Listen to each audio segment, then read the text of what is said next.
Hello, अस्सलाम वालेकुम। कैसे हैं आप सब? उम्मीद करती हूँ आप सब ठीक होंगे। मैं भी बिल्कुल ठीक हूँ। आज का टॉपिक आप लोगों ने देख लिया होगा कि आज बात करेंगे यूके में रहने वाले एक्सपेंसेस के बारे में, ख़र्चों के बारे में।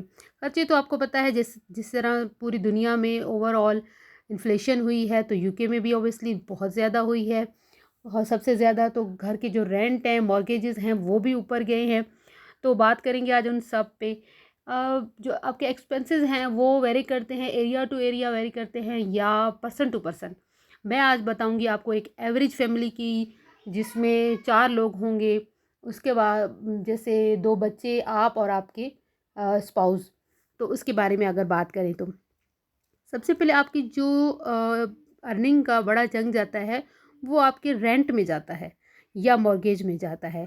मॉर्गेज क्या होती है? मॉर्गेज ये कि आपने बैंक से किस्तों पर, लीज पर घर लिया हुआ है, तो आप मंथली बैंक को पे करते हैं।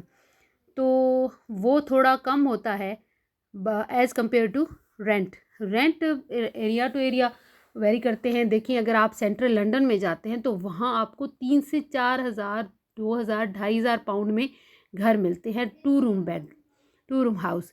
अगर आप वहाँ पे 1 रूम शेयरिंग पे लेते हैं या 1 रूम हाउस लेते हैं शेयरिंग पे, तो आपको आई थिंक अराउंड 1,000 पाउंड से 1,500 1200 तक का पड़ जाएगा। लेकिन अगर मैं बात करूँ जहाँ पे हम रह रहे हैं, जैसे बर्मिंघम साइड है, तो वहाँ पे और ज़्यादा चीपर पड़ता है आपको। वहाँ पे आपको 500 में, 400 में, इवन कि 300 में भी मिल जाता है घर, रूम आपको मिल जाता है। देखिए, डिपेंड करता है घर की कंडीशन पे या एरिया पे। एरिया कैसा है, घर की कंडीशन कैसी है, घर को बने हुए कितना अरसा हुआ है, तो वो भी डिपेंड करता है आपकी उसमें रेंट में। अच्छा, हम बात कर रहे हैं 2 रूम हाउस की। 2 रूम हाउस जो हम ल्यूटन में रहते हैं, 2 रूम का जो घर है वो 1,200 से 1,300 तक का चल रहा है। कहीं कहीं पर 1,500 भी है अगर आप टाउन की तरफ जितना ज़्यादा जाएंगे। तो मैं जो अपना घर है, जो मेरा घर है, 2 रूम हाउस है, तो वो 1,300 मैं देती हूँ। उसमें बिल वगैरह इसके अलावा है। यहाँ पर अगर आप घर रूम लेते हैं शेयरिंग पे, तो वो आपको 500, 550 से 600 तक का पड़ता है। उसमें कोई आपको बिल इंक्लूड कर देता है, कोई बिल अलहदा भी कर देता है। सबसे बड़ा आपका ख़र्चा यही है। तो 1,300 1,200 आप यही कर लें अपना मंथली। इसके बाद जो आपका सबसे बड़ा जो ख़र्चा होता है वो है जी आपका काउंसल टैक्स। काउंसल टैक्स भी आपके घर के खर्चों में से ही एक खर्चा है, समझें। क्योंकि काउंसल टैक्स असल में होता क्या है, जो यहाँ की काउंसिल है वो आपसे लेती है अच्छा लोकल सर्विसेज देने के लिए। जैसे आपकी बिन कलेक्शन है जो हर हफ्ते वेडनेसडे पे होती है, मैंने वीडियो भी बनाई हुई है। आपके स्कूल्स हैं, रोड मेंटेनेंस है, आपकी पुलिस, फायर और जो पार्क्स हैं, ये सब काउंसिल टैक्स में आते हैं। काउंसिल इसी की टैक्स आपसे लेती है। अच्छा, काउंसिल टैक्स कहीं पर 100 है, कहीं पे 130 है। स्टूडेंट्स को मैंने सुना यही है कि एक्सेम्प्ट होता है, लेकिन मेरे हस्बैंड स्टूडेंट वीज़ा पे हैं, लेकिन फिर भी हम आई थिंक 40 या 50% पे करते हैं। अच्छा, तो काउंसिल टैक्स भी घर की कंडीशन, एरिया पे वेरी करता है। कहीं पे कम, कहीं पे ज़्यादा होता है, क्योंकि यानी कि डिपेंड करता है आपकी घर की कंडीशन पे। तो 130 अराउंड आपका रख लें।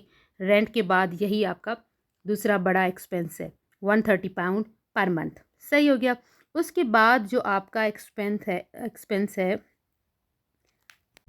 ग्रॉसरीज़ हमारी ज़रूरत है। एक तो उसमें दो तरह की ग्रॉसरीज़ आती हैं, मंथली एंड वीकली। मंथली तो आप जाकर लेकर आते हैं 80 टू आई थिंक, अगर 100 पाउंड कर लें, 80 टू 100 पाउंड में आप दालें, चावल, आटा, चलें 100 तो आई थिंक ज़्यादा हो जाएगा। उसमें आप 70 टू 80 में आपकी सारी जो मंथली चीज़ें होती हैं ना, वो आ जाती है। बल्कि उसमें 1.5 महीना 2 महीना भी कभी कभी निकल जाता है आपका। सही है, ये हो गया। इसके अलावा जो आपका उसके बाद ग्रॉसरीज़ में वीकली में क्या आता है, वीकली में आपका सर्फ है, मिल्क है, सब्जियां, फ्रूट। अगर आपका छोटा बेबी है तो उसके डाइपर्स भी ऑब्वियसली होंगे, उसके सीरियल्स भी होंगे। गोश्त हो गया, यानी चिकन है, मटन है। अगर आप वीक में 1 kg चिकन लेते हैं, 1 kg मटन लेते हैं, और ब्रेड्स हो गई जी आपकी। तो ये सब, और जो बिस्किट्स वगैरह बच्चे ले लेते हैं, तो इन सब को मिलाकर आई थिंक 80 टू 100 पाउंड आपका ये हो जाता है, यानी मंथली। एंड इन सब को मिला लें अगर आप, तो 200 पाउंड या 300 पाउंड तक आपका ग्रॉसरीज़ का ख़र्चा मंथली आ जाता है। यानी रेंट के बाद काउंसिल टैक्स के बाद आपकी ग्रॉसरीज़ के बाद आपका तीसरा जो उसके बाद बारी आती है यूटिलिटी बिल्स की। जी हाँ, यूटिलिटी बिल्स भी अहम होते हैं, हर महीने आपको पे करने होते हैं, महीने ना भी करें, यहाँ पे सब कुछ डिजिटल है। बिल्स में आप ऑनलाइन भी पे कर सकते हैं और एनी टाइम जब भी आपके कुछ पैसे हो गए, आप अकाउंट में चेक कर लें कि मेरा इतना बिल बन गया है, आप उसी वक्त उसको पे कर सकते हैं। अच्छा, यूटिलिटी बिल्स में आपका वाटर है, पानी का अगर आप 4 लोग हैं, छोटा बेबी है, बच्चे हैं और आप 2 हैं, तो आपका आई थिंक 30 टू 40 इनफ है मंथली। कम भी इससे आ सकता है, इससे थोड़ा सा ज़्यादा भी आ सकता है, तो अराउंड 30 टू 40 पाउंड होता है वाटर का। उसके बाद इलेक्ट्रिसिटी और गैस पे आ जाते हैं। गैस, अभी सर्दियाँ आ रही हैं, गैस ज़्यादा भी यूज़ होती है क्योंकि आपके जो रेडिएटर्स हैं, ये बॉयलर हैं, ये गैस पे ही चल रहे होते हैं। क्योंकि इलेक्ट्रिसिटी में यहाँ पे ना एसी है ना पंखे हैं, ऐसी चीज़ें तो है नहीं, फ्रिज भी सर्दियों में ज़्यादा इतनी नहीं चलनी, तो इलेक्ट्रिसिटी का बिल कम ही आता है as per compare to gas. Mostly लोग यहाँ क्या करते हैं कि एक ही कंपनी से दोनों ले लेते हैं गैस, और वो आपको थोड़ा कम पड़ जाता है कि अगर आपके 4 से 5 पाउंड, मैं कहती हूँ अगर 2 पाउंड भी अगर आपके बच जाते हैं ना इस तरह से, तो वो भी बहुत है, मोर देन इनफ है। सही है। अच्छा, अगर आप 1-2 महीना यूज़ करने के बाद आपको लगता है कि इस कंपनी की यूनिट्स ज़्यादा हैं, महंगे हैं, या इसकी सर्विस अच्छी नहीं है, या मतलब कुछ भी, तो आप कंपनी को स्विच भी कर सकते हैं, चेंज भी कर सकते हैं। ऐसा नहीं है कि एक ही बस जिस कंपनी से आप कोई सर्विस ले रहे हैं तो वही है, नहीं, आप चेंज भी कर सकते हैं इलेक्ट्रिसिटी और गैस की कंपनी को। लेकिन आई रिकमेंड कि आप दोनों एक ही कंपनी से लें तो ज़्यादा बेहतर है, आपको चीपर पड़ेगा। अच्छा, टीवी जो है, यहाँ पे तो आपको पता है कि टीवी तो लोग आजकल इतना वो भी नहीं है, देखते ही नहीं है, लेकिन टीवी में आप ऑनलाइन चीज़ें यानी लाइव नहीं देख सकते हैं, बीबीसी की या कोई भी स्ट्रीमिंग लाइव नहीं देख सकते हैं। उसके लिए आपको अलग से टीवी लाइसेंस लेना पड़ता है, जो 15 पाउंड पर मंथ आपको चार्ज करता है। तो ज़ाहिर सी बात है, वो इतना लेते हैं लोग, हर घर में होता भी होगा, बट आई थिंक ये ज़्यादा थोड़ा महंगा, आपका ख़र्चा अलग से हो जाता है, एक्स्ट्रा हो जाता है, तो ना ही लें तो बेहतर है।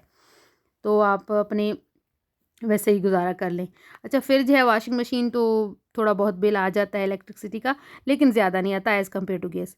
उसके बाद जी, अच्छा, इन दोनों को गैस, बिजली और वाटर बिल मिला के आई थिंक आपको 150 पाउंड का महीने का पड़ जाता है, गैस, इलेक्ट्रिसिटी और वाटर का बिल। चलें 200 कर लेते हैं, 200 आपका ये यूटिलिटी बिल सारे आपके हो गए। सही है। इसके बाद आ जाता है आपकी ट्रांसपोर्ट में, यहाँ पे ज़ाहिर सी बात है, आप शुरू में आकर आपको गाड़ी लेने में टाइम लगता है, तो ट्रांसपोर्ट में एक तो यहाँ पे बस की सर्विसेज बहुत अच्छी हैं, हर जगह से आपको बस मिल जाती है, ट्रैम्स होती हैं, ट्रेन होती है। अच्छा, कहीं कहीं पे ट्यूब्स भी होते हैं, तो बस की सर्विस, और इन सब में आपको मंथली, वीकली, डे पासेस भी मिलते हैं, जिनमें आपको ऑफ़र होते हैं, यानी कि जिस तरह पैकेज होता है, अगर आप वो ले लेते हैं, यहाँ पे मैं लेती हूँ वीकली हिप हॉप बस का पास होता है, जो एडल्ट का पड़ता है 13 पाउंड का, और किड का, बच्चे का पड़ता है, चाइल्ड का जो है वो 10 पाउंड का, यानी वीकली, और आप उसमें अनलिमिटेड ट्रैवल कर सकते हैं कहीं भी। इसी तरह मंथली भी होते हैं, वो आई थिंक 30 टू 35 पाउंड का है, उसमें आपको अच्छा सही पड़ता है कि आप अनलिमिटेड कहीं भी आना जाना करें, ऑफिस पे जा रहे हैं, काम पे जा रहे हैं, शॉपिंग पे जा रहे हैं, ग्रोसरीज़ के लिए जा रहे हैं, कहीं भी आप इजीली ट्रैवल कर सकते हैं। तो ये भी आपका एक एक्सपेंस है, इसका भी आपका 100 पाउंड चला जाता है मंथली, 100 टू 100 आई थिंक, नहीं सॉरी, 115 आपका यहाँ पे चला जाता है, 150 आपके पाउंड यहाँ पे चले जाते हैं। अच्छा, अगर आपके पास गाड़ी है, जाहिर सी बात है, फिर उसके फ्यूल का भी ख़र्चा होता है, आप ऑफिस आना जाना करते हैं, बच्चों को स्कूल छोड़ते हैं, तो उसके भी आपका ख़र्चा ऑलमोस्ट पर मंथ आपको पड़ जाएगा 100 टू 120 पड़ जाएगा। लेकिन उसकी इंश्योरेंस आपको लाजमी करवानी होती है गाड़ी की, और इंश्योरेंस भी डिपेंड करती है आपकी गाड़ी की कंडीशन पे, आपके एरिया पे डिपेंड करती है। ठीक है, इंश्योरेंस जितनी आपके एरिया यानी अच्छा नहीं होगा, तो आपकी इंश्योरेंस उतनी बढ़ जाएगी। आपकी एज पे भी डिपेंड करता है, आपकी गाड़ी की कंडीशन पे भी डिपेंड करता है। तो इस तरह होता है, 130 तक जो कम से कम होता है, आई थिंक वो 130 इंच गाड़ी का इंश्योरेंस होता है, ये भी आपका बड़ा ख़र्चा है।